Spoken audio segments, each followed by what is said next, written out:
تین آیتیں سورہ احزاب کی یوں سمجھیے کہ نچوڑ ہے اس مسئلے میں. یا نساء النبی لستن کاحد من النساء، اے نبی کی بیویوں تم عام عورتوں کے مانند نہیں ہو. تو کیا وہ عورتیں نہیں تھیں؟ عورتیں تو تھیں. کیا ان کے احساسات عورتوں والے نہیں تھے؟ وہ تو تھے. کیا بات ہے، تم نبی کی بیویاں ہو، تمہیں اسوہ بننا ہے.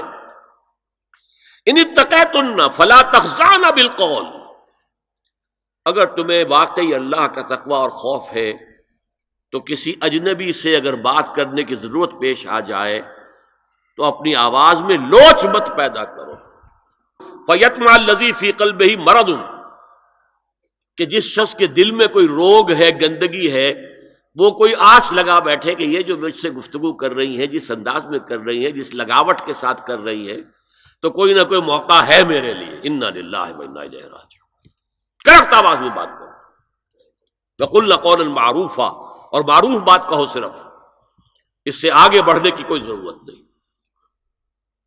وَقَرْنَ فِي بُيُوتِكُنَّ وَلَا تَبَرَّجْنَ تَبَرَّجَ الْجَاهِلِيَّةِ الْأُولَىٰ، اور قرار پکڑو اپنے گھروں میں، وقار کے ساتھ رہو اپنے گھروں میں. تمہاری اصل جگہ گھر ہے، باہر نکلنا تمہارا کام نہیں ہے. ہاں ضرورت ہو سکتی ہے، اس کا بعد میں ذکر آ جائے گا، لیکن فلسفہ کیا ہے؟ عورت کی اصل جگہ اس کا گھر ہے. جو ڈیوٹیز کی تقسیم کر دی گئی ہے اللہ کی طرف سے، اس میں عورت کا اصل مقام اس کا گھر ہے. میں حدیث سنا چکا ہوں کہ جب گھر سے عورت نکلتی ہے تو شیطان تاکتا ہے اس کو، اور پھر ظاہر بات ہے کہ اس سے جو فتنے پیدا ہوتے ہیں وہ سب شیطان کے ذریعے سے ہوتے ہیں. وَلَا تَبَرَّجْنَ تَبَرُّجَ الْجَاهِلِيَّةِ الْأُولَىٰ، اور جو جاہلیت تھی، اسلام کے آنے سے پہلے کا جو دور تھا، اس میں جس طرح تم بند سمر کر اور لوگوں کی نگاہوں میں آنے کے لیے نکلتی تھیں، اب وہ طریقہ اختیار نہ کرو. دیکھیے یہ بھی ایک بڑا نفسیاتی نکتہ ہے. مرد کے اندر قوت ہے، وہ اپنی قوت کا ظہور چاہتا ہے. کبھی جی چاہتا ہے دیوار کو کندھا دے مارے، راستہ چلتے کسی کو لگا کندھا. قوت ظہور چاہتی ہے. عورت کے پاس سب سے بڑا سرمایہ اس کا نسوانی حسن ہے. جسمانی طاقت تو نہیں ہے نا، اس کے اندر ایک ارج ہے کہ اپنے آپ کو ظاہر کرے. اس کا نام تبرج. بروج کہتے تھے ان برجیوں کو کہ جو فصیلوں کے اوپر ہوتی تھی. اور ظاہر بات ہے دور سے مسافر آ رہا تو پہلے تو برجی نظر آتی تھی نا، تو نگاہوں میں آنا، نگاہوں میں کھپنا، یہ تبرج ہے. تو تم جس طرح پہلے بناؤ سنگھار کر کے نکلا کرتی تھی، اور تبرج الجاہلیہ اب وہ چھوڑ دو. وَأَقِمْنَ الصَّلَاةَ وَآتِينَ الزَّكَاةَ، اور نماز قائم رکھو، زکوٰۃ ادا کرو. وَأَطِعْنَ اللَّهَ وَرَسُولَهُ، اور اللہ اور اس کے رسول کی اطاعت پر کاربند رہو. اب آئے الفاظ جو اہم ترین ہیں. انما یرید اللہ لیذھب عنکم الرجس اہل البیت ویطہرکم تطہیرا. اے نبی کے گھر والیو، اللہ یہ چاہتا ہے کہ تم سے ہر طرح کی برائی، ہر طرح کی ناپاکی کو دور کر دے اور تمہیں پاک کر دے. پاک کرنا کر، خوب خوب خوب خوب. تطہیرا، یطہرکم تطہیرا. کیوں؟ تمہیں نمونہ بننا ہے، تمہیں اسوہ بننا ہے. یہ الفاظ اصل میں آئے ہیں قرآن مجید میں ازواج مطہرات کے بارے میں. سارا جملہ چل رہا ہے یا نساء النبی سے.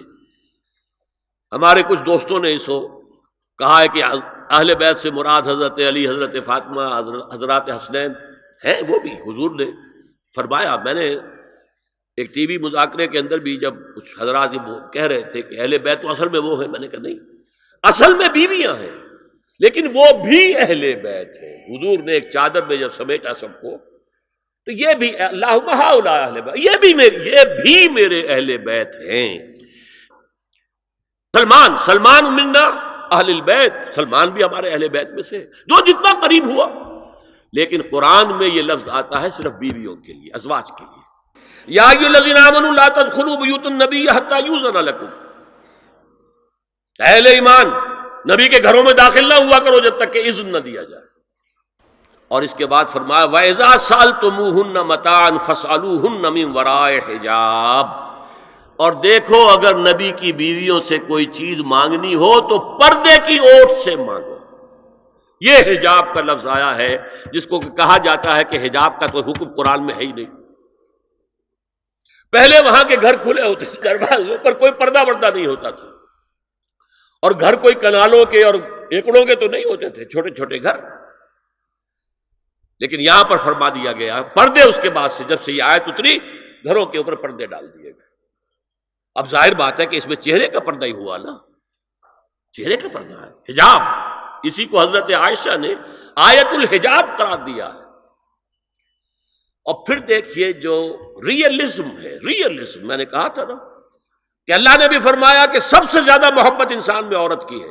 حب زین للناس حب الشہوات من النساء، اور پھر اس کے بعد لمبی فہرست.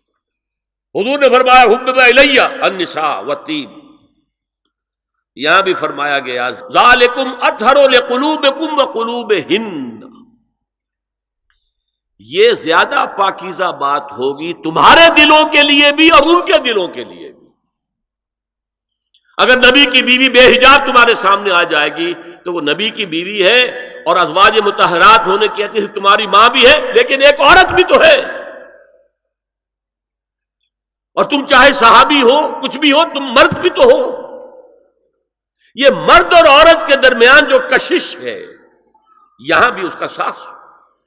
نبی کی بیویوں کو بھی یہ نہیں کہا کہ اس سے ماوراء ہے، معصوم تو کوئی نہیں نبی کے علاوہ. وہ تو اللہ کہہ رہا ہے ہم تمہیں پاک کر دینا چاہتے ہیں، پوری طرح پاک کر دینا چاہتے ہیں تاکہ تم تمام خواتین امت کے لیے اسوہ بن جاؤ. فرمایا یہ جو پردے کی اوٹ سے کوئی شے لینا دینا ہے، اس لیے تمہارے دلوں کے لیے بھی زیادہ پاکیزہ بات ہے اور ان کے دلوں کے لیے بھی. یہ ہے اللہ تعالی کا حکم سورہ احزاب کے اندر. اس کے بعد اسی سورہ احزاب میں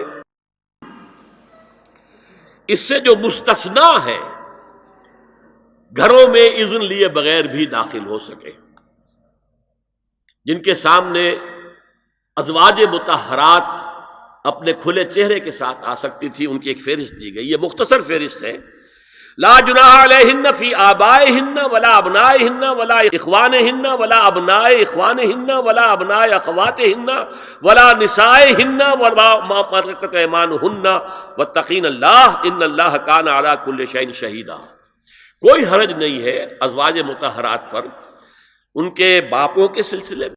ابو بکر آئے تو جائیں سیدھے حضرت عائشہ کے حجرے میں، کون روکے گا؟ اور بیٹوں کے اور ان کے بھائیوں کے اور ان کے بیٹوں کے بھائی بھتیجے اور ان کی بہنوں کے بیٹے یعنی بھانجے. ولا نسائہن، نسائہن اس کو میں چاہتا ہوں نوٹ کریں آپ، اپنی عورتیں، جان پہچان کی عورتیں، اجنبی عورتیں نہیں. اس پر مزید گفتگو ہوگی سورہ نور کے حوالے سے. ولا ما ملکت ایمانہن، اور جو ان کے ملک یمین ہیں. ان میں ایک رائے یہ ہے کہ مراد صرف باندیاں ہیں اور ایک مراد یہ ہے کہ اس میں مرد غلام بھی شامل ہیں. ایک رائے یہ ہے کہ مرد غلام جب تک کہ ابھی وہ بالغ نہ ہو، بچہ ہو. بہرحال یہ آراء ہے علیحدہ. هي الحلقات تحفظني بآيات من القرآن، هي الحلقات تملأني بحب المصطفى العدنان، هي الحلقات تحفظني